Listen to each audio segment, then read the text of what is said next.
오늘의 주요 뉴스입니다. 북한이 오늘 오후 함경남도 연포 일대에서 동해상으로 발사체 2발을 발사했습니다. 올 들어 13번째인데 합참은 군사적 긴장 고조 행위를 즉각 중단하라고 촉구했습니다. 김기현 수사 첩보를 전달한 것으로 지목된 백원우 전 청와대 민정비서관이 소환될 것으로 보입니다. 백 전 비서관은 첩보 이첩은 민정수석실의 고유 기능으로 수사에 정치적 의도가 깔린 게 아닌지 의심스럽다고 반박했습니다. 황교안 자유한국당 대표가 단식 8일 만인 어제 의식을 잃고 병원에 입원했습니다. 의식을 회복하는 황 대표는 단식장에 다시 가겠다는 의지를 밝혔고 한국당은 동조 단식에 들어갔습니다. 대법원이 박근혜 전 대통령의 국정원 특활비 사건의 2심 재판을 다시 하라고 판결했습니다. 뇌물 혐의를 무죄로 보는 원심을 뒤집은 거라 형량은 더 늘어날 것으로 보입니다.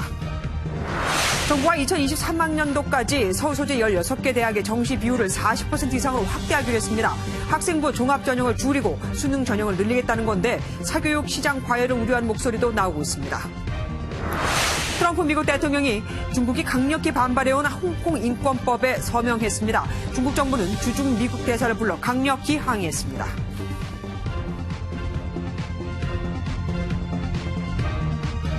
북한이 오늘 또 함경남도 연포 일대에서 동해상으로 초대형 방사포로 추정되는 단거리 미사일 발사체 2발을 또 쐈습니다. 올해만 벌써 13번째죠. 합참은 강한 유감을 표했습니다. 국방부의 취재기자 나가 있습니다. 백기종 기자, 어떻게 된 겁니까? 북한이 오늘 오후 함경남도에서 동해상으로 단거리 발사체 2발을 발사했습니다. 지난달 초대형 방사포 도발 이후 28일 만으로 올해 들어 총 13번째 발사입니다. 합참은 오늘 오후 4시 59분쯤 함경남도 연포 일대에서 북한의 단거리 발사체 2발을 포착했으며 이번에도 초대형 방사포로 추정된다고 밝혔습니다. 이번 발사체 최대 비행거리는 약 380km, 고도는 약 97km로 탐지됐는데요. 30여 초 간격을 두고 연속 발사한 것으로 추정됩니다. 합참은 또 이번 발사가 청와대 국가안전보장회의 NSC 상임위가 끝난 후 정의용 국가안보실장과 정경두 국방부 장관이 별도 회의를 하던 중 이뤄졌다고 밝혔습니다.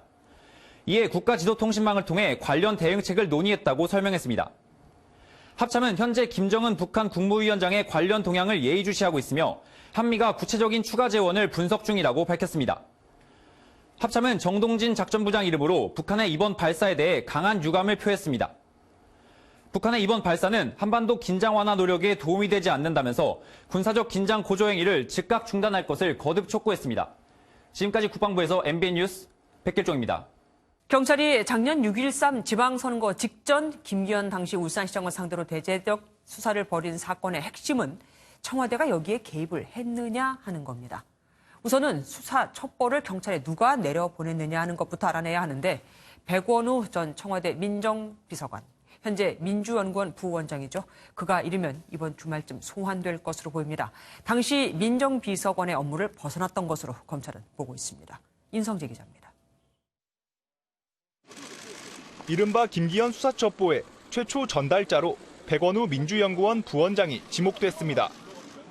백 부원장은 문제의 첩보 전달 시점으로 알려진 2017년 10월을 포함해 지난 1월까지 청와대 민정비서관으로 재직했습니다. 최근 참고인 조사를 받은 박형철 청와대 반부패 비서관은 백원우 당시 민정비서관이 첩보를 전달했다고 검찰에 진술한 것으로 전해졌습니다. 이렇게 박 비서관에게 전달된 첩보 보고서는 특별감찰반 파견경찰을 거쳐 경찰청과 울산경찰청으로 전달된 것으로 알려졌습니다. 해당 보고서엔 김 전 시장과 관련된 첩보와 울산 현지 사정 등이 기재됐던 것으로 전해졌습니다. 검찰은 대통령 친인척 등 주변인 관리가 주 업무인 민정비서관이 선거를 앞둔 시점에 야당 출신 시장과 관련된 비위 첩보를 가져온 경위에 초점을 맞추고 있습니다. 현행 공직선거법은 공무원의 정치 개입을 금지하고 있어 민정수석실이 직권남용과 선거법을 위반했을 가능성에 주목하고 있습니다. 검찰은 첩보 전달과 관련해 민정비서관이 결정할 사안이 아니라고 판단하고 이르면 이번 주말 백 부원장을 소환할 전망입니다. 검찰은 백 부원장을 상대로 어떤 목적으로 첩보를 전달했는지, 첩보 작성을 지시한 윗선이 누군지 등을 조사할 것으로 보입니다. MBN 뉴스 임성재입니다. 김기현 전 울산시장 관련 수사 논란에 대해 구체적 반박을 하지 않던 경찰이 첩보를 받았을 당시의 상황을 비교적 상세히 설명했습니다. 청와대 파견 행정관이 첩보가 담긴 밀봉된 서류를 경찰청으로 전달했고 수사 도중 청와대 그 어떤 언급도 없었다며 하명 수사는 아니라고 반박한 겁니다. 고정수 기자가 정리해봤습니다. 경찰의 발표를 보면 김기현 전 울산시장 주변 관련 수사 첩보가 경찰청에 도착한 건 2017년 11월입니다. 청와대 파견 경찰이 몇 장의 서류를 당시 경찰청 특수수사과에 밀봉된 봉투로 전달했고 검토 뒤 울산지방경찰청으로 하달됐습니다. 경찰은 쟁점인 첩보 작성자가 누군지, 누가 서류를 봉인했고 누군가 경찰청에 전달 전 열람했을 가능성에 대해서는 통상의 절차대로 알 수 없고 알아보지 않는다고 밝혔습니다.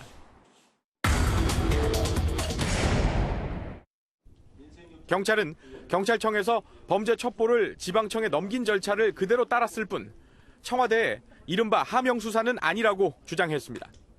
하명 수사라면 특정 부서가 이를 수사하라는 식의 지침이 있어야 하는데 청와대에 어떤 언급도 없었다는 겁니다.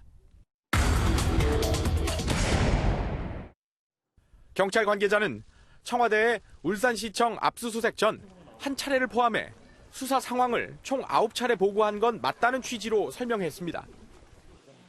다만 압수수색 계획 등은 포함되지 않았고 사회적 이목이 쏠린 사건 처리 방식과 동일하게 정보를 공유한 것이라고 표현했습니다. 첩보에 청와대가 당시 수사가 지지부진하다고 질책했다는 내용이 있다는 것도 사실이 아니라고 반박했습니다. MBN 뉴스 고정수입니다. 박형철 반부패 비서관을 통해 김기현 울산시장에 대한 첩보를 경찰에 넘겨준 것으로 알려진 백원우 민주연구원 부원장이 입장문을 내놨습니다. 첩보 이첩은 단순한 행정적인 처리였을 뿐이라고 해명했는데 검찰이 왜 이 시점에 수사를 하냐며 의문도 제기했습니다. 결국 이첩, 그러니까 넘기기만 했고 수사 여부는 경찰이 판단했다는 얘기인데 이걸 받은 경찰 입장에선 수사를 안 할 수 있었을까요? 김순철 기자입니다. 백원우 민주연구원 부원장이 낸 A4 용지 한 장 분량의 해명문입니다. 우선 백 부원장은 김기현 전 울산시장에 대한 비위 첩보가 박형철 반부패 비서관에게 전달됐을 가능성은 인정했습니다. 다만 비서관실 간 업무 분장에 의한 단순한 행정적 처리였고 조국 당시 민정수석에게 보고될 사안도 아니었다며 확대 해석에 선을 그었습니다. 또한 첩보를 이첩한 뒤 사건 처리와 후속 조치에 대해 보고받은 적도 없었다며 사실상 하명 수사 논란을 정면 반박했습니다. 통상적으로 선출직 공무원에 대해서는 민정수석실이 감찰 권한이 없기 때문에 그것은 매번 그런 첩보가 들어오면 바로 해당 수사기관에 자동으로 이첩했다. 백 부원장은 또 이 사건과 관련해 검찰의 정치적 의도가 의심된다고 주장했습니다.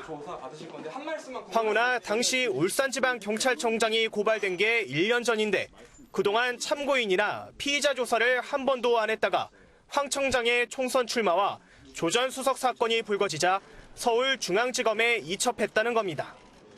이에 대해 검찰은 울산지검이 올해 5월부터 관련 수사를 이어오고 있었다며 사안의 성격과 관련자들의 소재지를 고려해 이송한 것이라고 해명했습니다. MBN 뉴스 김순철입니다. 김기현 전 울산시장에 대한 첩보를 경찰로 넘겨준 것으로 알려진 박형철 청와대 반부패 비서관이 사의를 표명했습니다. 유재수 전 부산시 경제부시장 문제도 그렇고 김기현 전 울산시장 문제까지 다 관련되어 있으니 굉장히 부담스럽긴 할 겁니다. 황정 기자가 보도합니다. 박형철 청와대 반부패 비서관이 최근 사의를 표명한 것으로 전해졌습니다.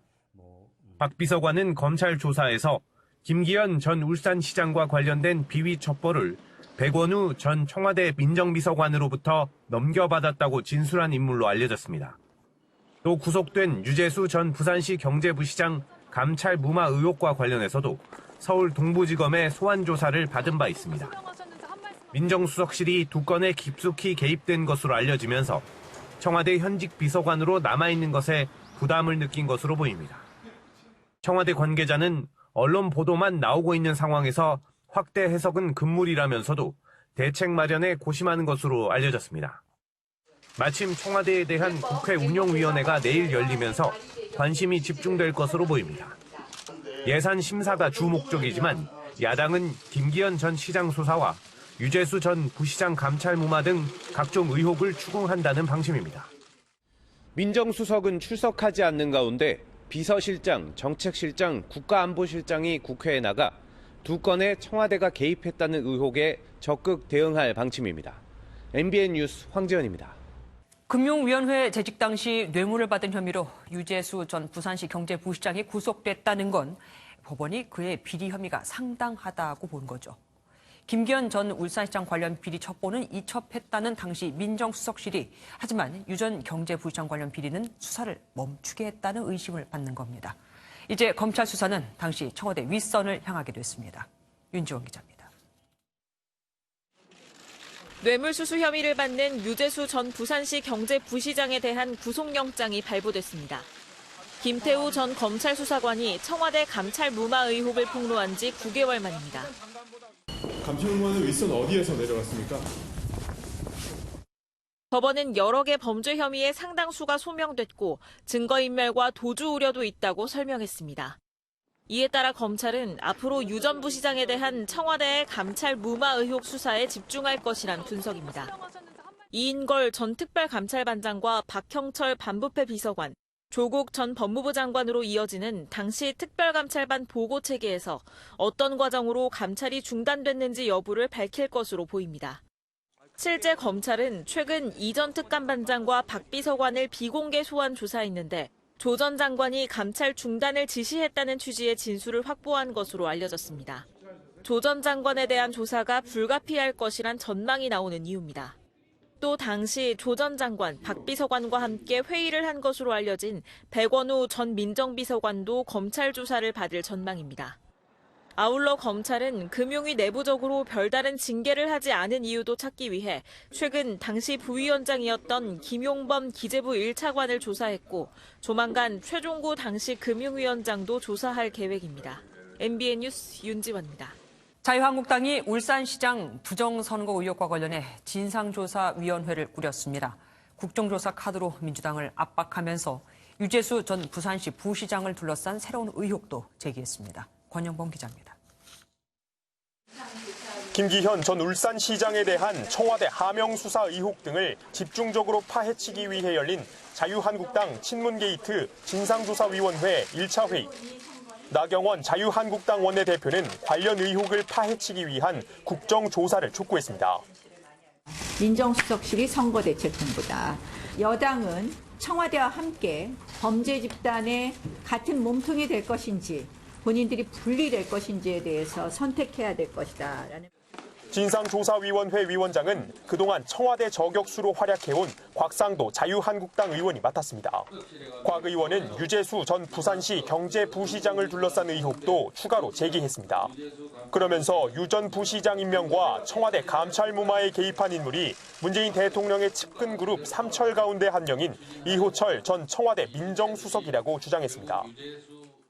블록체인 특구를 추진하려고 한 이 주체들이 결국 유재수 씨를 부산시 경제부시장으로 데려온 것 아니냐 하는 그런 상식적인 의문을 저희들이 제기합니다. 이런 가운데 자유한국당은 문 대통령을 명예훼손 혐의로 고소했습니다. 지난 19일 국민과의 대화에서 문 대통령이 이회창 한나라당 총재가 공수처 설치를 공약했다고 말한 게 허위 사실이라는 겁니다. 자유한국당이 청와대 선거 개입과 유 전 부시장을 둘러싼 의혹을 친문 게이트로 규정하고 공세를 강화하면서 여야 간 갈등의 골이 더 깊어지고 있습니다. MBN 뉴스 권영보입니다. 패스트트랙 법안 철회를 요구하며 단식을 한 황교안 자유한국당 대표가 어제, 그러니까 단식 8일 만에 의식을 잃고 병원에 입원했죠. 황 대표는 의식을 찾자마자 단식장으로 다시 가겠다고 했다는데 이 영향인지 한국당도 같이 강경 투쟁 모드로 들어갔습니다. 최영규 기자입니다. 어젯밤 11시쯤 의식을 잃고 응급실로 후송된 황교안 대표는 오늘 새벽 1시쯤 의식을 되찾고 현재 일반 병실로 옮겨 회복 중입니다. 저희가 혈압, 맥박수, 그리고 심장 이런 기초 검사를 했는데 다행히 아주 정상은 아니지만 근사치까지 회복을 조금 이렇게 하는 과정이고요. 의료진은 위험한 상황은 넘겼지만 신장 기능이 약해져 소변에 단백질이 섞여 나오는 단백뇨가 3일째 이어지고 있고 저혈당 증상이 심해 안심할 단계는 아니라고 설명했습니다.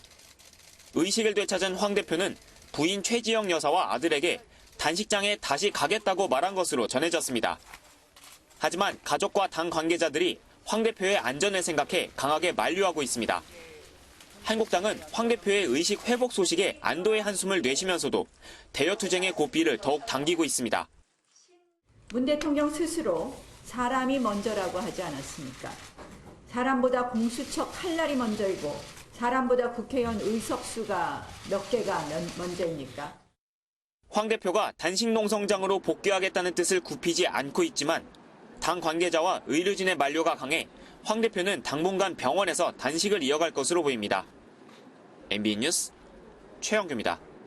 황교안 자유한국당 대표가 병원으로 실려가면서 정미경, 신보라 최고위원도 동반 단식에 들어갔습니다. 이들은 우리가 황교안이라며 무게한 단식을 선언했습니다. 전자인 기자입니다. 황교안 자유한국당 대표가 단식 농성을 하던 청와대 앞 텐트에 정미경, 신보라 한국당 최고위원이 자리를 지키고 있습니다.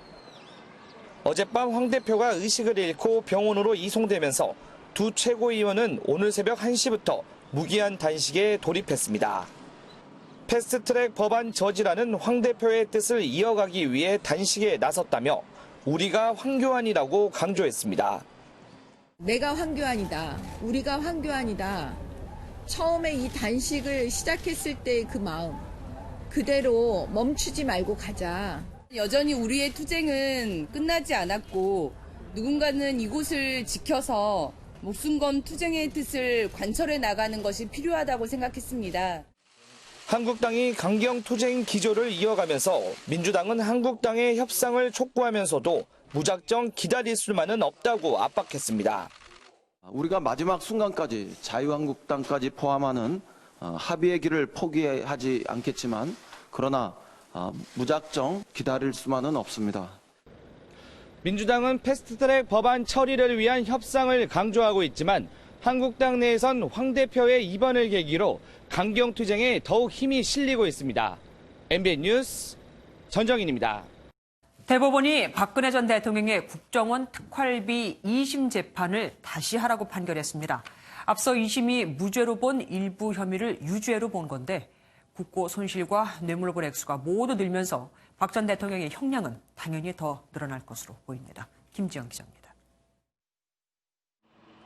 대법원 판결의 쟁점은 박근혜 전 대통령에 대한 국정원장의 특활비 상납이 국고 손실에 해당하는지 특활비가 뇌물인지 두 가지였습니다.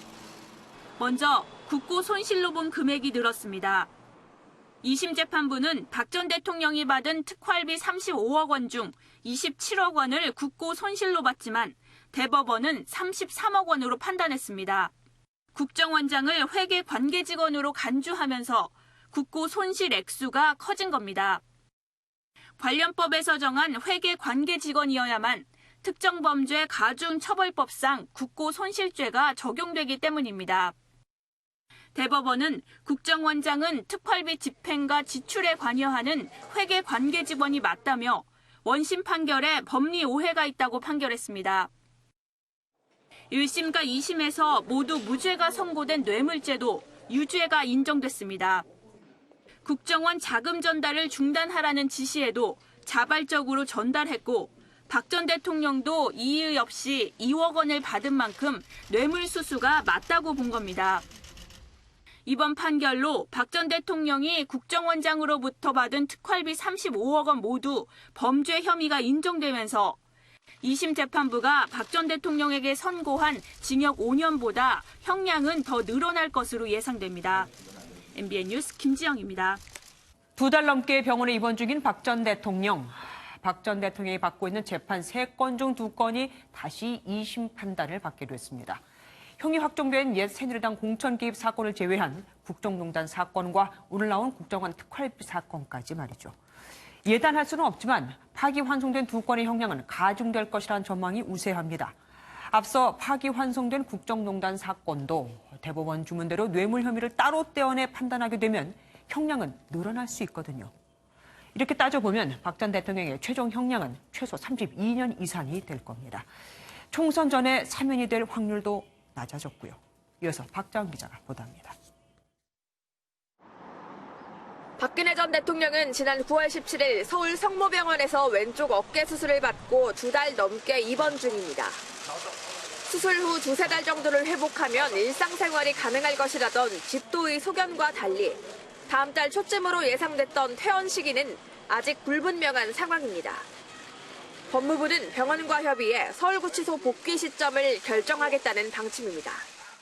법무부 측은 현행법상 외부 병원 치료는 구치소장 등 간부와의 협의를 거쳐 결정하더라도 입원 기한을 제한하지는 못한다라고 해명했습니다. 당초 박 전 대통령이 연말 혹은 내년 초 특별 사면될 가능성도 있었지만 확률은 낮아졌습니다. 혐의에 대한 형이 모두 확정돼야 사면이 가능한데 국정농단 사건의 파기환송심을 앞두고 있는 상황에서 대법원이 특활비 수수 혐의 일부를 파기환송하면서 연말 혹은 내년 초 사면은 물리적으로 어렵다는 관측이 우세합니다. 가석방도 한때 거론됐지만 형기의 70%를 채워야 가석방 심사위원회를 통과하는 경우가 많아 박 전 대통령은 이에도 해당되지 않습니다. 장기간 입원이 사실상 형 집행정지가 아니냐는 지적도 많이 나오는 상황. 박 전 대통령은 지난 4월과 9월 건강상 이유로 2차례 형 집행정지를 요청했지만 모두 불허된 바 있습니다. MBN 뉴스 박자안입니다. 나경원 자유한국당 원내대표가 내년 총선 직전에는 북미 정상회담을 열지 말아달라는 취지의 메시지를 미국 측에 전했다는 걸 두고 정치권이 종일 들썩였죠. 여권은 매국 세력이라며 맹비난했고 한국당은 정치 공세라는 말로 맞받아쳤습니다. 박유영 기자입니다. 나경원 자유한국당 원내대표는 자신의 발언 시점과 내용, 상대방이 모두 왜곡됐다며 불쾌감을 드러냈습니다. 최근 방미 때가 아닌 지난 7월이고 스티븐 비건이 아닌 존 볼턴 전 국가안보보좌관에게 한 말이며 총선 전 북미 회담을 자제해달라고 요청한 게 아니라 우려를 전달했을 뿐이라는 겁니다. 한국당도 일제히 엄호에 나섰습니다. 가짜 평화파리 쇼 하면서 그 결과가 북핵 고도화, 국군 무장 해제, 그리고 총선 이용이라면 당연히 이거는 이런 미국 정상회담이라면 하지 말아야 되는 것 아니겠습니까? 1차 북미 정상회담을 지난해 6.13 지방선거 전날 개최해 여권의 표를 몰아줬고 2차 회담은 한국당 전당대회와 같은 날 열어서 국민적 관심을 돌렸다는 게 한국당 주장입니다. 하지만 여당은 이를 음모론으로 일축하고 나 원내대표를 강하게 규탄했습니다. 이들이 바로 반평화 세력이며 선거 승리를 위해서는 국가 안위도 팔아먹는 매국 세력이 아닌지 묻고 싶습니다. 법여권에서도 대국민 사과와 사퇴를 촉구했습니다. 오직 당리당략에만 혈안이 되어 있는 제1야당의 이런 모습이 미국 측에 어떻게 보였을지 부끄럽기 짝이 없습니다. 즉각 사퇴하기 바랍니다. 다만 전날 대한민국 국민이 맞느냐며 날을 세웠던 청와대는 추가 비판을 자제했습니다. MBN 뉴스 박영입니다. 환자의 동의도 받지 않고 병원에서 무려 1,000명의 처방전을 받아 특정 약국에 넘긴 의약품 도매업자가 적발됐습니다. 처방전을 넘긴 의사와 약을 지은 약사도 당연히 단속에 걸렸겠죠. 윤규란 기자입니다. 경기도의 한 약국 앞입니다. 한 남성이 약국 안에서 무언가 담긴 상자를 들고 나와 차량에 싣습니다. 밤에도 쉼없이 같은 작업이 계속됩니다. 상자에 든 건 요양원에 배달할 의약품이었습니다. 환자의 동의 없이 병원 6곳으로부터 처방전을 받아 약국 한 군데에 몰아준 의약품 도매업자의 모습입니다. 도매업자로부터 처방전을 넘겨받은 이곳 약국에선 수도권과 강원 지역 77곳에 요양원에 전달할 약을 만들었습니다. 오늘 밤새 내가 약이 받아서 했다고 이제 연락하면은 그 사람이 이제 받으러 오죠. 병원에선 요양원을 연결해준 대가로 의약품 도매업자에게 환자 982명의 처방전을 내준 것으로 드러났습니다. 지난해 4월부터 9개월 동안 4억 2천여만 원의 의약품이 이렇게 불법 유통됐습니다. 의료기관과 약국이 담합을 하게 되면 필요 이상으로 약을 과다 처방할 우려가 있습니다. 또 한 가지는 이게 한 약국으로 조제를 전부 몰아주기 때문에 경기도는 담합에 가담한 의사와 약사, 의약품 도매업자 등 9명을 의료법과 약사법 위반 혐의로 입건해 검찰에 넘겼습니다. MBN 뉴스 윤기란입니다. 서울 아파트값이 한 주 사이에 0.11%나 올랐습니다. 22주 연속 오른 건데 종합부동산세 강화 등 지난해 9.13 대책 발표 이후 주간 단위로 가장 높은 상승률입니다. 강남구가 서울에서 가장 많이 오르는 등 강남 4구가 여전히 강세였죠. 분양가 상한제 지역이 발표되고 크게 인상된 종부세 납부 고지서까지 나왔지만 시장은 정부의 기대와는 반대로 움직이고 있는 겁니다. 세금은 올랐지만 아파트값이 더 오를 수 있으니 아직은 버틸만 하다 이거죠. 전셋값도 심상치 않습니다. 서울 전셋값이 0.1% 오르는 등 전국 전셋값은 4년 만에 가장 큰 폭으로 올랐습니다. 이렇듯 규제가 먹히지 않자 정부가 지난 8월과 9월 2달간 서울의 아파트 거래를 특별 점검했는데 거래된 아파트 10채 중 한 채는 편법 증여가 의심되는 이상 거래였습니다. 정준 기자가 취재했습니다.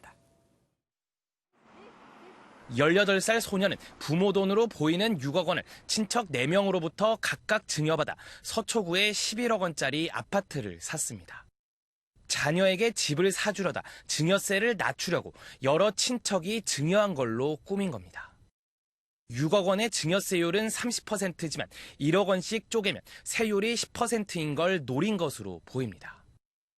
40대 부부는 시댁으로부터 5억 5천만 원을 빌려 22억 원짜리 아파트를 샀지만 이자는 전혀 안 준 걸로 파악됐습니다. 정부합동 조사단이 지난 8월부터 9월까지 서울에서 신고된 2만 8천여 건의 아파트 거래를 전수조사에 적발한 사례입니다. 1차 조사 결과 편법 증여 등 현행법 위반이 의심되는 거래는 2,200여 건으로 10채 중 한 채에 육박하는 8%에 달했습니다. 이 중 이미 매매 계약이 끝나 조사가 가능한 1,500여 건 가운데 35%인 530여 건에서 탈세 정황이 포착돼 국세청에 통보됐습니다. 지역별로는 강남구가 178건으로 가장 많았고 송파구와 서초구가 뒤를 이었습니다. 체계적이고 폭넓은 집중 조사를 지속 실시함으로써 부동산 투기와 불법 행위를 근절해 나가도록 하겠습니다. 정부는 10월부터 성사된 거래 역시 조사할 계획인데 내년부터는 아예 상시 모니터링 체제로 전환할 방침입니다. MBN 뉴스 정주영입니다. 대통령의 정시 확대 발언 이후 38일 만에 대입 정책이 또 바뀌었죠. 조국 전 장관의 아들, 딸 문제로 촉발이 된 것인 만큼 결국 조 전 장관의 자녀들이 대한민국의 대입까지 바꾼 셈이 됐습니다. 무엇이 어떻게 바뀌는 건지 먼저 손하늘 기자가 설명해 드립니다. 개편안에서 가장 눈에 띄는 대목은 수능 성적으로 평가하는 정시 선발 인원을 확 늘리는 방안입니다. 학생부 종합 전형과 논술 전형 비중이 높은 이른바 인서울 16개 대학에 대해 30% 수준인 정시 비중을 40% 이상으로 높이도록 권고한 겁니다. 불신받고 있는 학종으로 학생들을 선발하는 비율이 높은 대학에 대해서는 학종과 정시 비율에 적정한 균형을 맞출 필요가 있겠다.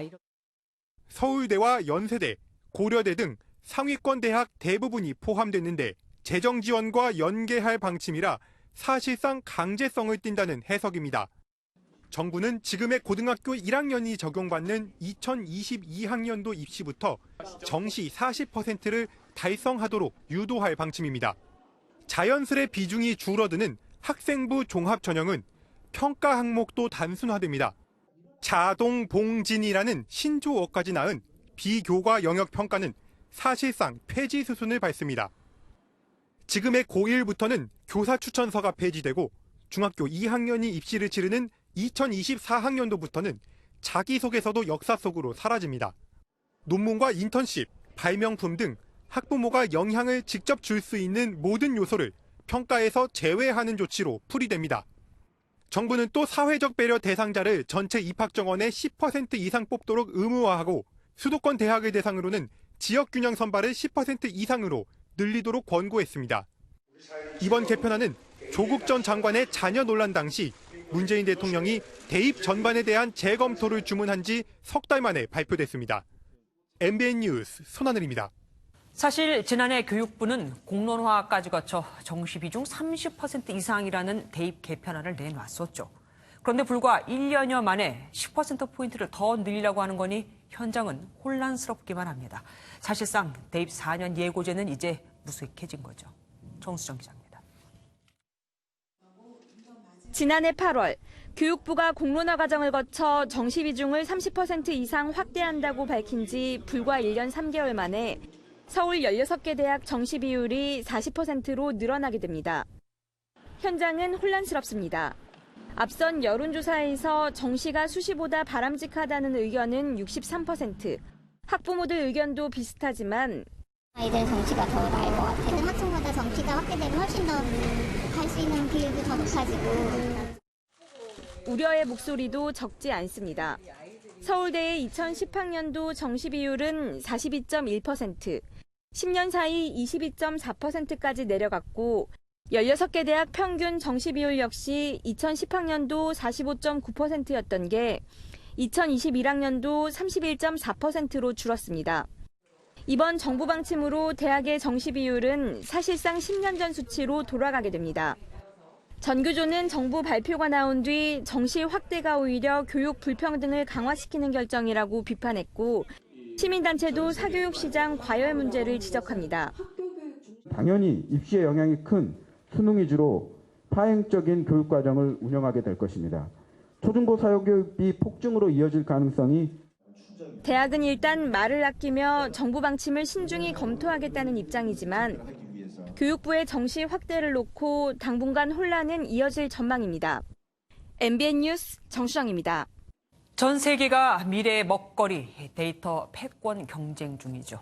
환자가 언제 사망할지를 예측할 수 있는 등 엄청난 시장이지만 우리나라에서 데이터 3법은 내일 넘기면 날아가게 됩니다. 뒤처질 수밖에 없는 거죠. 배준우 기자가 취재했습니다. 안녕하세요. 저는 AI 앵커 박지영입니다. 실제 아나운서의 목소리와 톤은 물론 얼굴 움직임까지 학습한 AI 앵커가 뉴스를 진행하는 모습입니다. 수백만 명의 의료 데이터로는 1분 만에 신생아의 뇌성마비를 진단하기도 합니다. 4차 산업혁명의 핵심 자원인 데이터가 세상을 혁신적으로 변화시키고 있는 겁니다. MBN과 카이스트는 이 데이터 속에 숨겨진 비밀의 열쇠를 찾는 자가 미래 승자가 될 수 있다는 의미에서 오늘 보고대회를 통해 데이터를 활용한 대혁신을 데이터 언락혁명으로 정의했습니다. 사고대전환 언락 열쇠, 국가 차원의 혁신을 가능하게 할 정부 리더십 언락 열쇠가 시급히 필요합니다. 데이터는 미래 경쟁력을 좌우할 핵심 자원이며 AI 산업 발전과 새로운 패러다임 변화를 주도하는 하지만 데이터 혁명의 기본인 데이터 3법은 여전히 국회 늪에 빠져 있는 상황. 여야 3당은 데이터 3법 처리에 마지막까지 최선을 다하겠다고 밝혔습니다. 개망신 되지 않도록 국회부터 달라지겠습니다. 무한 책임을 느끼고 꼭 해내도록 하겠습니다. MBN 보고대회팀은 데이터 비밀창고의 문을 열면 3년 안에 18조 원 규모의 시장이 만들어질 것이라고 강조했습니다. MBN 뉴스 배준우입니다.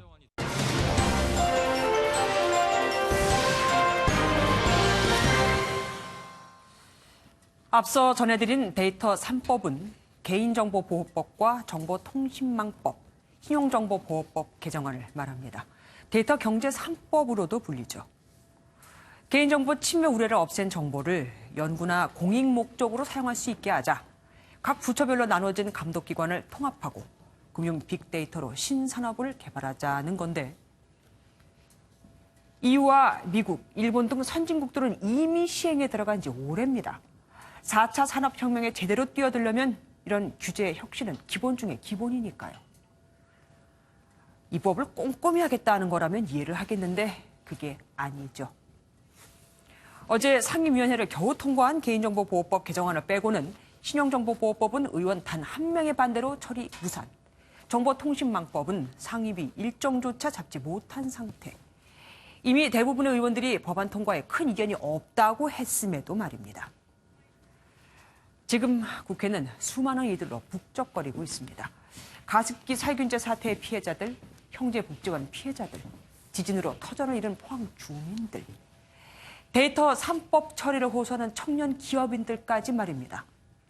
이 청년 기업인들은 사실 지금 국회가 아니라 회사 사무실에서 4차 산업을 꿈꾸고 만들어내고 있어야 할 사람들입니다. 국민의 뜻이다. 민심이다. 국회의원이 국민의 말에 귀 기울이는 건 선거 때뿐이라는 걸 알면서도 이들에게 매달려야 하는 국민이 불쌍하기까지 합니다. 여야는 싸울 땐 싸우더라도 필요한 법은 통과를 시켜줘야 하는데 손혜원 무소속 의원 부친의 서훈 논란 같은 정쟁으로 함께 묻히고 있으니 이를 어쩌죠.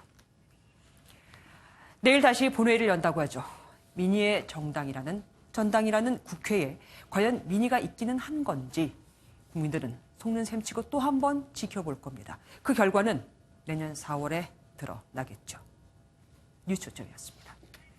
트럼프 대통령이 방위비 분담금으로 한국에 50억 달러, 우리 돈 6조 원에 육박하는 금액을 요구한 것으로 알려졌죠. 그런데 이 규모는 주한미군 주둔 비용 전체 금액보다 더 많은 겁니다. 동맹이 아니라 용병이라는 비판이 나올 수밖에요. 신동규 기자입니다. 한국에 주둔하는 미군 규모는 2만 8천 명 정도로 10년 넘게 비슷한 수준을 유지하고 있습니다. 미국 국방부가 의회에 낸 자료를 봤더니 내년도 이들의 주둔 비용을 44억 6,420만 달러, 우리 돈 5조 2,500억 원 정도로 추산했습니다. 트럼프 대통령이 요구한 걸로 알려진 50억 달러보다 적은 금액인데 결국 주한미군 주둔 비용을 한국이 전부 부담하라는 셈이 됩니다. 50억 달러면 주한미군 전체 예산과 다름이 없는데요. 그러면 동맹의 가치보다는 오히려 주한미군이 용병이라는 비판에 직면할 것으로 생각됩니다. 일본과 비교해도 한국의 부담은 더욱 높은 수준으로 나타났습니다. 전체 비용은 일본이 높지만 인원수로 나누면 1인당 금액은 한국이 1억 8,500만 원, 일본이 1억 2,500만 원 수준으로 6천만 원 정도 차이가 납니다. 유시민 노무현 재단 이사장은 방위비 분담금을 6조 원 낼 경우 1인당 2억 원짜리 용병을 쓰는 셈이라고 비판했습니다. 전 그렇게 동맹을 유지하는 데 쓸 돈이 없으면 그러면 공군만 남기고 지상군은 가도 되지 않냐 이거예요. 미국의 과도한 방위비 분담금 요구에 대한 비판의 목소리가 갈수록 커지고 있습니다. MBN 뉴스 신동규입니다. 트럼프 미국 대통령이 홍콩 인권법에 마침내 서명했습니다. 당연히 중국 정부는 강력히 반발했고 따라서 이번 서명은 지금 잘 진행되고 있는 양국 간 무역 협상의 새 변수가 될 겁니다. 중국 입장에선 자존심이 걸린 문제니까요. 신재호 기자입니다. 홍콩 인권법에 서명한 트럼프 대통령은 중국과 홍콩 대표자들이 차이를 극복해 평화와 번영을 누리길 희망하는 마음으로 이 법이 제정됐다고 말했습니다. 해당 법안은 미국이 자치 수준을 검증해 홍콩이 누리는 특수한 경제적 지위 유지 여부를 결정할 수 있고 홍콩 인권 탄압에 연루된 중국 관계자에 대한 비자 발급도 제한할 수 있습니다. 애초 트럼프 대통령은 서명에 애매한 태도를 취하면서 거부권 행사 가능성도 제기됐지만 미국 상하원에서 압도적으로 통과된 만큼 결국 시위대의 손을 들어줬습니다. 중국은 외교부를 비롯한 모든 부처가 한 목소리로 내정 간섭이라며 강하게 반발했습니다. 일각에선 이번 결정이 진전을 보이던 미중 무역 협상에도 영향을 줄 것으로 보고 있습니다. 我们奉劝美方不要一意孤行，否则中方必将予以坚决反制。由此产生的一切后果必须由美方承担。 이런 가운데 홍콩 경찰은 이공대 내부에 진입해 마지막 남은 시위자 수색에 나섰습니다. 현재 캠퍼스 안엔 시위자 20여 명 정도가 남아있는 것으로 알려진 가운데 수색 작업이 끝나는 대로 학교 봉쇄는 해제될 예정입니다. MBN 뉴스 신재우입니다. 요새 귀에 뭐 꽂고 다니는 분들 많죠. 선이 없는 무선 이어폰이 인기인데 그런데 가볍게 만들려다 보니 나사를 쓰지 않고 본드를 이용해 붙였고 그러다 보니 사실상 배터리 교체가 불가능합니다. 이런 식이면 2년마다 새 제품을 사야 하는 거죠. 신용식 기자가 보도합니다. 우혜민 씨는 무선 이어폰을 사용한 지 2년쯤 지나자 배터리 성능이 급격히 떨어지는 걸 느꼈습니다. 노래 2곡만 들어도 방전되는 겁니다. 하지만 배터리를 교체하러 간 서비스 센터에서 황당한 얘기를 들었습니다. 저를 바보 취급하면서 그냥 사라고, 국내에서는 배터리 교환 서비스가 없으니까. 이는 무선 이어폰을 얇고 가볍게 만들기 위해 일체형 배터리 구조를 적용한 탓입니다. 배터리를 교체하려면 수리 비용을 내야 하는데 새 제품 가격에 육박할 정도로 비싸다는 게 문제입니다. 쓰다가 배터리 달면은 그때는 어떻게 하나요? 전체 교환이죠. 제품을 아예 바꿔주는 거예요. 무선 이어폰의 배터리 수명은 보통 2년에서 3년. 인기 있는 제품의 가격이 20-30만 원에 달하는 걸 감안하면 만만치 않은 비용입니다. 그 소모성 제품이 아님에도 불구하고 그 만들 때부터 배터리 일체형으로 만들면서 시간이 지나면서 소비자의 부담을 증가시키는 방향으로. 무선 이어폰이 올해만 전 세계 1억 대 넘게 팔릴 정도로 인기가 높아지는 만큼 업계도 책임 있는 AS 정책을 마련해야 한다는 지적입니다. MBN 뉴스 신용식입니다.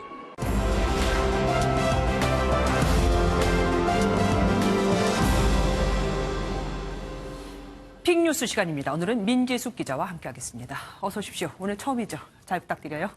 예, 오늘 첫 번째 키워드는 뭡니까? 네, 오늘 첫 번째 키워드는 소주 백팩입니다. 무슨 말입니까? 네, 팩소주 패키지를 그대로 본떠 뒤로 매는 가방을 만든 건데요. 청소년 판매 금지 문구도 눈에 띄고요. 말씀하신 대로 이 소주병을 담는 전용 주머니도 갖춰져 있습니다. 예, 어떻게 보면은 굉장히 장난스럽게 보이기도 하는데 이런 가방을 사는 사람이 있습니까? 놀랍게도 이 가방은 출시된 지 6분 만에 400개 모두 완판됐습니다. 네. 그야말로 명품 가방 못지않은 인기를 누렸는데요. 49,000원에 팔린 이 가방을 손에 넣지 못한 소비자들이 몰리면서 온라인 중고 거래가는 20만 원, 4배까지 뛰어올랐습니다. 오, 생각 이상입니다. 근데 어떻게 해서 이런 가방을 만들 생각을 했을까요? 네, 사실 이렇게 식품업체와 패션업체가 콜라보를 해 대박을 친 사례는 처음이 아닙니다. 네. 밀가루 회사와 한 온라인 쇼핑몰이 만든 이 패딩은 지금까지 5차례 완판 행진을 이어가고 있고요. 아이스크림 이름을 본뜬 운동화나 과자 이름의 잠옷이 젊은이들 사이에 큰 인기를 끌기도 했습니다. 예, 한정판이어서 더 인기를 끈다는 생각도 얼핏 들긴 합니다. 그런데 이렇게 열광적인 반응을 우리는 어떻게 해석해야 될까요? 네, 전문가들은 친숙하게 느껴지는 낡은 것에 약간의 새로움을 더한 뉴트로 트렌드로 해석하고 있습니다. 여기에 주류를 벗어나 어딘가 하자가 있어 보이는 이 B급 문화에 호감을 느끼는 젊은 취향을 저격했다는 평가도 나옵니다. 실제 온라인 게시판에 이게 뭐라고 사고 싶지라든가 웃기기도 하고 신기하기도 한 인싸템이란 반응이 나오는 걸 보면 이런 맥락을 설명해 주는 것 같습니다. 뭐 비싼 가격, 고급스러운 이런 것보다는 어쨌든 즐겁고 재밌는 것을 추구하는 그런 성향들이 좀 반영된 게 아닌가 싶습니다. 자, 다음 키워드는 뭡니까? 두 번째 키워드는 온라인 바바리맨입니다. 바바리맨이면 보통 안에 옷을 입지 않고 남자들이 뭐 이렇게 좀 흉하게 하는 걸 말하는데 온라인에서 이걸 했다고요? 네, 맞습니다. 자신의 신체 노출 사진을 학교 온라인 게시판에 올린 학생들 11명이 붙잡힌 건데요. 나체 인증 사진이라는 제목으로 자신의 신체 노출 사진을 올렸다가 곧바로 삭제하는 방식이었습니다. 다른 학생들이 접속하지 않는 새벽 시간에 올리거나 19세 인증이 필요한 게시판에 집중적으로 글을 올리기도 했습니다. 예, 대학 게시판이면은 뭐 웬만한 사람들 다 볼 수 있다는 건데 왜 이랬을까요? 네, 경찰에 붙잡힌 학생들은 남학생뿐 아니라 여학생들도 있었는데요. 경찰에 진술한 바에 따르면 시험 기간 스트레스가 심해 이 재미삼아 올렸다고 답변한 것으로 전해졌습니다. 그런데 문제는 이것 자체로 죄가 된다는 사실입니다. 자기 자신의 사진이라도 온라인에 노출시켜 타인에게 불쾌감을 줬다면 정보통신망법 위반으로 형사처벌 대상이 됩니다. 붙잡힌 학생 중 일부는 가벼운 벌금형에 그쳤지만 몇몇은 검찰에 넘겨진 상태입니다. 스트레스도 합법적인 틀 안에서 푸는 게 옳겠죠.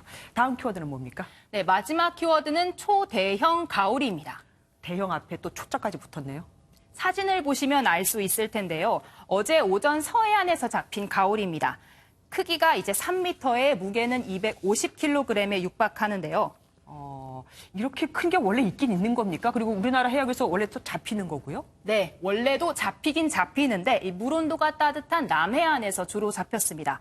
하지만 이상하게도 작년 말부터 서해안에 벌써 7마리째 이런 초대형 가오리가 잡히고 있습니다. 전문가들은 지구 온난화에 따른 수온 상승으로 남쪽에 있던 가오리가 서해로 올라온 것으로 보고 있습니다. 뭐 같이 나눠 먹어도 여러 명이 수십 명이 먹을 수 있을 것 같은데 가격은 어떻게 됩니까? 놀랍게도 이 250kg짜리 가오리 한 마리 낙찰가가 단돈 8만 원이었습니다. 요즘 즐겨 드시는 방어 같은 일반적인 생선은 크기가 클수록 가격이 올라가는데요. 이 가오리 같은 경우엔 몸집이 커지면 오히려 맛이 떨어지고 해체 작업도 쉽지 않아 상품성이 떨어진다고 합니다. 예, 어선에서 끌어올리는 것만 해도 엄청나게 노동력이 들어갔을 것 같은데 참 가성비 떨어지는 가오리였습니다. 오늘 말씀 여기까지 듣겠습니다. 고대 가야 연맹체 중 하나인 비화 가야의 최고 지도자 무덤이 1,500년 만에 공개됐습니다. 웬일로 도굴 흔적이 전혀 없어서 비화 가야의 비밀을 푸는 중요한 열쇠가 될 것으로 보입니다. 강진우 기자입니다.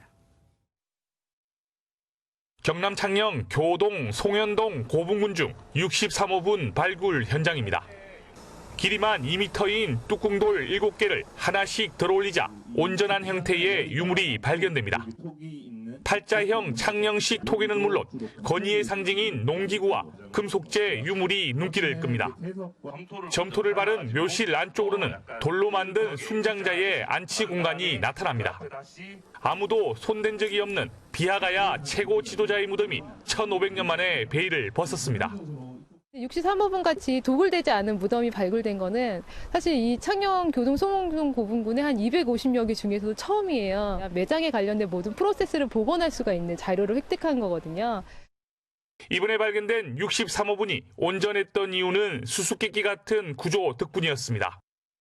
그 39호분 봉토가 아마 이 63호분을 덮고 있었기 때문에 아마 그 63호분 육안으로 드러나지 않은 상태여서 계속 이렇게 오늘까지 이렇게 유지가 되고 있었던 것 같습니다. 가야문화재연구소는 추가 발굴을 통해 비하가야의 장모 의례와 생활사를 복원할 예정입니다. MBN 뉴스 강진우입니다. 베리어 프리 영화를 아십니까?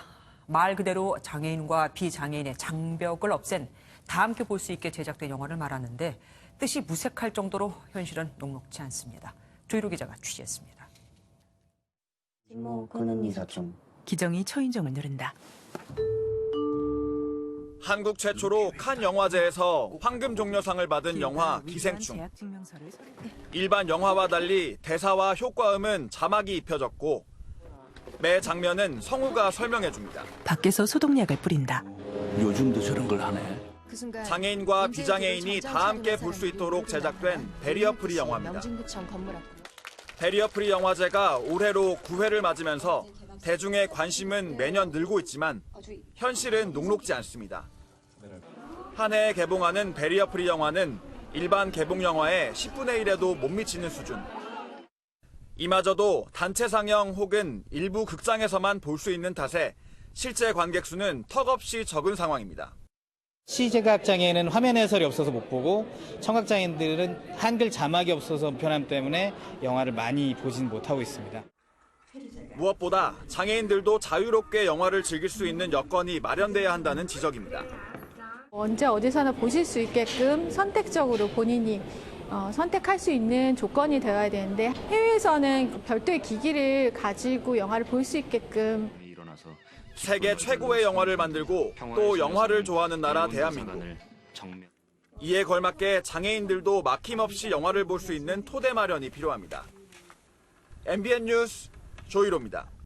일본 정부의 한국 수출 규제 여파로 지난달 일본산 맥주의 한국 수출이 제로, 0으로 나타났습니다.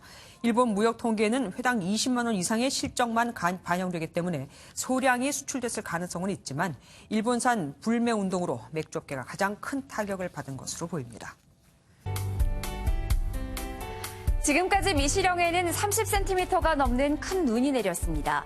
밤까지 동해안에는 비나 눈이 조금 더 이어지겠는데요. 영동과 경북 동해안에는 5mm 미만의 비가 예상되고요.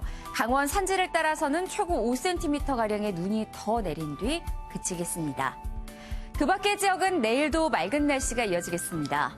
내일 아침 서울 영하 1도까지 내려가 춥겠고 낮에도 서울 8도, 광주는 11도 선에 머물며 쌀쌀한 날씨가 예상됩니다. 내일 밤 사이 동해안에는 약한 비가 또 한 차례 지나겠습니다. 오늘 동해안에는 동풍의 영향으로 계속해서 눈이나 비구름이 만들어졌습니다. 대설주의보가 내려진 가운데 강원 산지를 따라서는 밤까지 눈이 더 이어진 뒤 그치겠습니다. 내일 중부지방은 낮다가 오후부터 구름의 양이 많아지겠습니다. 중부 내륙을 따라서는 아침에 영하권으로 내려가는 지역들이 많을 것으로 보입니다. 남부지방은 맑은 하늘을 보이겠고 대구의 낮 기온은 11도를 가리키겠습니다. 내일 밤사이 또다시 동해안을 따라서는 약한 비구름이 만들어지겠습니다. 일요일에 전국에 한 차례 비가 내리겠고 이후 다음 주에는 영하권 추위가 찾아올 전망입니다. 날씨였습니다. MBN이 선정한 이한장의 사진입니다. VR 헤드셋을 쓰고 있는 젖소가 보고 있는 건 아름다운 초원입니다. 그러니까 몸은 농장 안에 갇혀 있지만 드넓은 풀밭을 거니는 가상현실에 빠져 있는 거죠. 러시아 농식품부가 이런 실험을 해봤더니 우유의 품질과 생산량에 긍정적인 영향을 미쳤다고 합니다. 기술을 활용하는 아이디어가 놀랍기도 하지만 한편으로는 가축을 풀어서 키워야 하는 이유도 알 것 같습니다. MBN 종합뉴스 여기서 마치겠습니다. 함께해 주신 여러분 고맙습니다.